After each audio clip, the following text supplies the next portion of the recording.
Welcome back to Poetry Corner. In today's episode, we'll be talking about Spanish speaking poets.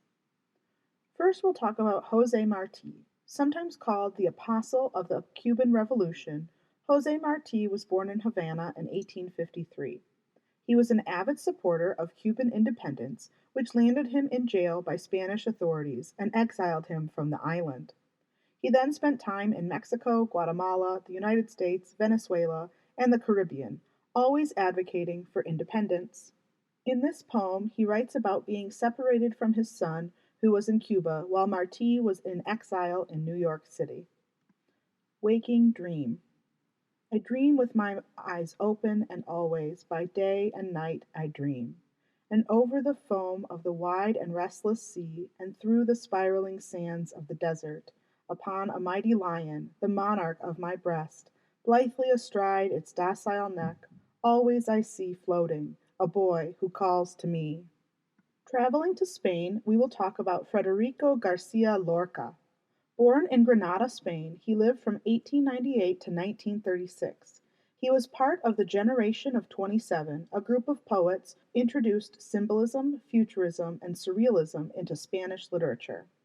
He was sadly assassinated by Spanish nationalist forces at the beginning of the Spanish Civil War. Here is Lorca's poem of the Dark Doves. I saw two dark doves, one was the sun and one the moon. Little neighbors, I said, where is my grave? In my tail, said the sun, on my throat, said the moon. And I, who was walking, with the land around my waist, saw two snow eagles and a naked girl. One was the other, and the girl was none.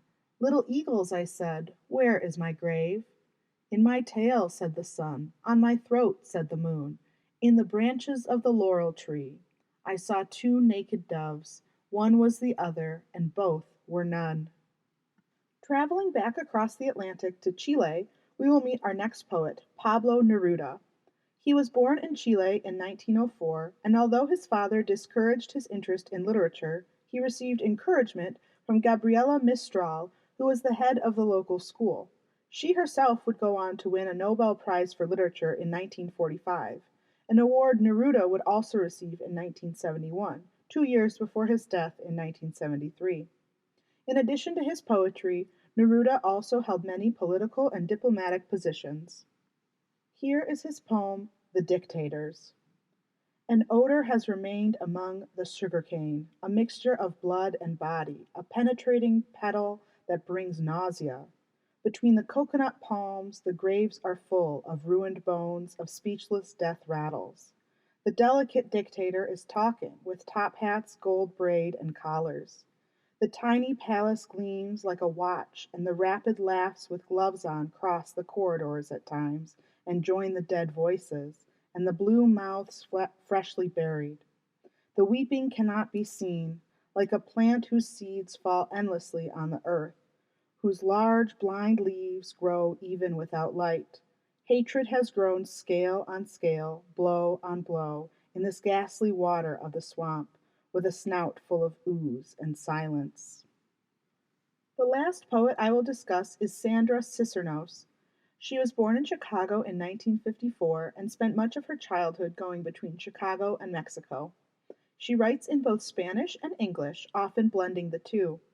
She has won many literary awards for her short stories, novels, and poems.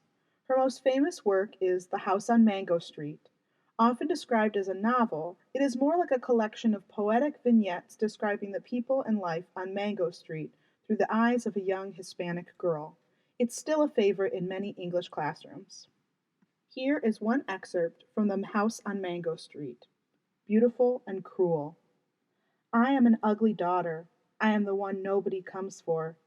Nenny says she won't wait her whole life for a husband to come and get her, that Minerva's sister left her mother's house by having a baby, but she doesn't want to go that way either. She wants things all her own, to pick and choose. Nenny has pretty eyes, and it's easy to talk that way if you are pretty.